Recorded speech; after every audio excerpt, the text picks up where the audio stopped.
గత 4 రోజుల క్రితం ఖమ్మం పట్టణంలో జరిగినటువంటి ఘటన అత్యంత హృదయ విదారకమైనటువంటి ఘటన. సభ్య సమాజం కూడా ఇవాళ తలదించుకోవాల్సినటువంటి పరిస్థితి. అది వింటేనే కళ్ళల్లో నీళ్ళు వస్తూ ఉన్నాయి. మరి అనుభవించినటువంటి వాళ్లకు ఆ కుటుంబానికి ఎంత దుఃఖం ఉంటుందో ఒక్కసారి మన గుండె మీద చేసుకొని ఆలోచిస్తే మనకు తెలిసి వస్తుంది. దీన్ని ప్రతి ఒక్కరూ కూడా ఖండించాల్సిన అవసరం ఉంది. ఇటువంటి సంఘటనలు పునరావృతం కాకుండా ప్రభుత్వము, సమాజము అందరూ కూడా ఆలోచించాల్సినటువంటి అవసరం ఎంతైనా ఉంది. 12 ఏళ్ల అమ్మాయి, పాపం స్కూలుకు వెళ్లే అమ్మాయి, కనీసం అభం శుభం తెలియని అమ్మాయి, ఉక్కుపచ్చలారని అమ్మాయి. అలాంటి అమ్మాయి మీద ఇలాంటి సంఘటనలు జరిగితే అసలు మనం ఎక్కడున్నాము, మనం ఎటు పోతున్నాము అని ఎంతో బాధ కలుగుతా ఉంది. కనీసం సంఘటన జరిగిన తర్వాత అయినా ప్రభుత్వ స్పందన ఎట్లా ఉంది అంటే అది కూడా చాలా బాధగా ఉంది. ప్రభుత్వం, ఒక రాష్ట్రము, ఒక ప్రభుత్వము 12 ఏళ్ల అమ్మాయి మీద ఇటువంటి సంఘటన జరిగితే ప్రభుత్వం స్పందించాల్సిన తీరు ఇదేనా అని నేను అడుగుతా ఉన్నా. ప్రభుత్వానికి కనీసం బాధ్యత కూడా లేదా అని నేను అడుగుతా ఉన్నా. ఇవాళ ఈ ప్రభుత్వం చాలా నిర్లక్ష్యంగా ఆ పేషెంట్ పట్ల వ్యవహరిస్తూ ఉంది. ఏది ఏమైనా ఆ అమ్మాయికి బీఆర్ఎస్ పార్టీ పూర్తి అండగా ఉంటుంది. మాజీ శాసనసభ్యులు ఉపేందర్ రెడ్డి గారు కొంత సహాయం అందించారు, మేము కూడా కొంత సహాయం అందించాం. బట్ బాధ కలిగేది ఏంటంటే అమ్మాయి తిరిగి నడవలేని పరిస్థితి, తిరిగి సాధారణ స్థితికి రావడం చాలా చాలా కష్టము అని డాక్టర్లు చెప్తా ఉంటే ఎంత బాధ అవుతా ఉంది. అమ్మాయి జీవితం పోయింది ఈరోజు. ఇటువంటిది మళ్లీ పునరావృతం కాకుండా సునీతా లక్ష్మారెడ్డి గారు చెప్పినట్టుగా ఫాస్ట్ ట్రాక్ కోర్టు పెట్టి అటువంటి వ్యక్తులను ఉరిదీయాల్సిన అవసరం ఉంది. ఇలాంటి తప్పులు మళ్లీ ఎవడన్నా చేయాలంటే భయపడాల్సిన పరిస్థితి రావాలి. ఈరోజు కాంగ్రెస్ ప్రభుత్వం వచ్చిన తర్వాత ప్రతిరోజు 5 నుంచి 6 పోక్సో కేసులు నమోదవుతా ఉన్నాయి.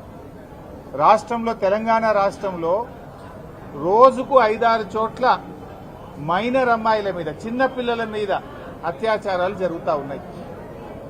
నిన్నగాక మొన్న వికారాబాద్ జిల్లా యాలాల్ మండలంలో ఒక అమ్మాయి సెల్ ఫోన్ ఛార్జర్ తీసుకోవడానికి లోపలికి వెళ్తే ఆ అమ్మాయి మీద అత్యాచారం జరిగింది. బొమరాజ్పేట మండలంలో మైనర్ బాలికపై తన కుటుంబ సభ్యులు, బంధువే లైంగిక దాడికి పాల్పడ్డారు. వికారాబాద్ జిల్లా బషీరాబాద్ మండలంలో జీవంగి గ్రామంలో మైనర్ బాలికపై లైంగిక దాడికి పాల్పడ్డారు. వికారాబాద్ జిల్లా మోమిన్పేట పోలీస్ స్టేషన్లో ఒక ఆటో డ్రైవర్ మైనర్ అమ్మాయి మీద లైంగిక దాడికి పాల్పడ్డారు. మొన్న నిర్మల్ పోలీస్ స్టేషన్లో 6 సంవత్సరాల అమ్మాయి మీద లైంగిక దాడికి పాల్పడి, ఇవన్నీ కూడా ఈ నెలలో జరిగినాయి చెప్తుండే.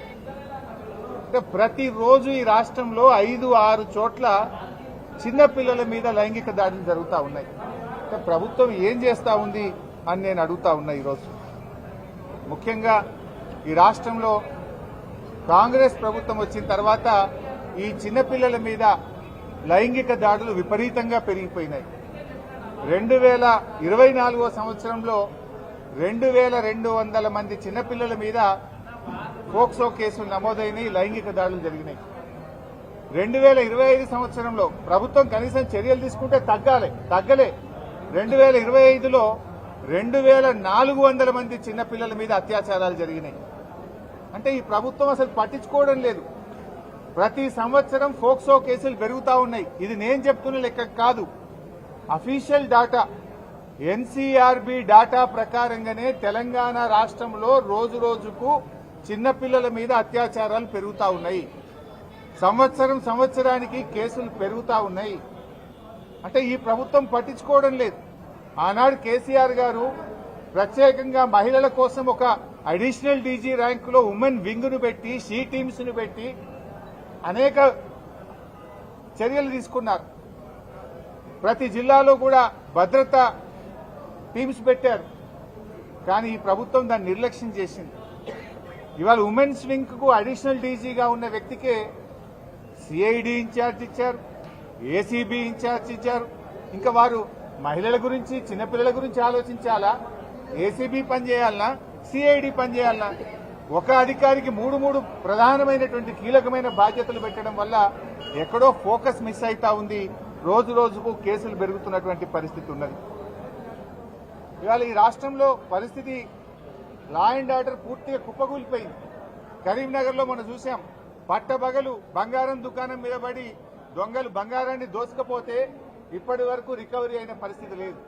హైదరాబాద్ నడిబొడ్డున అడిషనల్ డీజీపీ వినయ్ రంజన్ రే గారి ఇంటిలో అర్ధరాత్రి ఆయన భార్యను చంపి నగలుతో ఉడాయిస్తే ఇయాలటి వరకు వాళ్ళని పట్టించుకున్నది, దొంగల్ని పట్టుకున్నది లేదు, రికవరీ అయింది లేదు. అంటే ఈ ప్రభుత్వం అసలు హైదరాబాద్ నడిబొడ్డున జరిగినా దిక్కు లేదు, కరీంనగర్ కలెక్టర్ ఆఫీస్ ముంగట దాడులు జరిగినా దిక్కు లేదు. నిన్న ఖమ్మంలో కూడా సెల్ ఫోన్ దుకాణంలో ముసుగులేసుకొని వచ్చిన అంతర్రాష్ట్ర దొంగలు దుకాణం మీద లూటీ చేసి సెల్ ఫోన్లను ఎత్తుకపోతే ఇయాలటి వరకు పట్టుకున్న పరిస్థితి లేదు. అంటే మొత్తంగా ఈ రాష్ట్రంలో పోలీసులు చేయాల్సిన పని చేస్తలేరు. కొంతమంది పోలీసులు పీఆర్ స్టంట్స్ చేస్తున్నారు, అసలు పని ఇడిచిపెట్టిండ్రు, పీఆర్ స్టంట్లు చేస్తున్నారు. ఎక్కువ సోషల్ మీడియా వైరల్ కోసం కొంతమంది పోలీసు అధికారులు పనిచేస్తున్నారు. కేసుల్లో రికవరీ లేదు. ఇలా అడిషనల్ డీజీపీ భార్యని హైదరాబాద్ లో జూబ్లీ హిల్స్ లో చంపి పారిపోయి నెల రోజులైనా ఇంతవరకు దొంగల్ని పట్టుకున్న పరిస్థితి లేదు. మీరు ఏం చేస్తుంది ప్రభుత్వం అని మేము అడుగుతా ఉన్నాం. అసలు చెప్పుకుంటే అది చాలా అవమానకరం. ఏంటంటే సైబర్ సెక్యూరిటీ వింగ్ ఉంటుంది. సైబర్ సెక్యూరిటీ వింగ్ పౌరులకు సైబర్ కష్టాలు వస్తే, సైబర్ నేరాలు జరిగితే పౌరులను కాపాడాల్సిన సైబర్ సెక్యూరిటీకే రక్షణ లేదు. ఇలా సైబర్ సెక్యూరిటీ వింగ్ యొక్క X account, cyber security wing యొక్క వెబ్సైటే హ్యాక్ అయిపోయింది. ప్రజలను కాపాడండి అంటే మీ వెబ్సైటే హ్యాక్ అయింది, మీ ఎక్స్ అకౌంటే హ్యాక్ అయింది, ఇంతవరకు అది రికవరీ కూడా కాలేదు. అంటే ఈ ప్రభుత్వ పనితీరు ఎట్లా ఉందో ఈరోజు అర్థమైతా ఉంది. ముఖ్యంగా ఈ పేషెంట్కి సంబంధించి ఇది నాకు ఇంకా బాధ కలిగిన అంశం. వాళ్ళు పాపం చాలా పేద కుటుంబం, రెక్కాడితే డొక్కాడని వాళ్ళు ఇళ్లలో పని చేసుకొని బతుకుతారు. వాళ్ళు ఇస్త్రీ చేసుకొని వాచ్మెన్ గా బతికే కుటుంబం. ఇవాళ ఆ కుటుంబానికి ఇంత ఘోరం జరిగితే ప్రభుత్వం ఎంత నిర్లక్ష్యంగా ఉందంటే నిమ్స్ హాస్పిటల్లో చేర్చితే మందులు బయట కొనుకొచ్చుకోపోతున్నారు.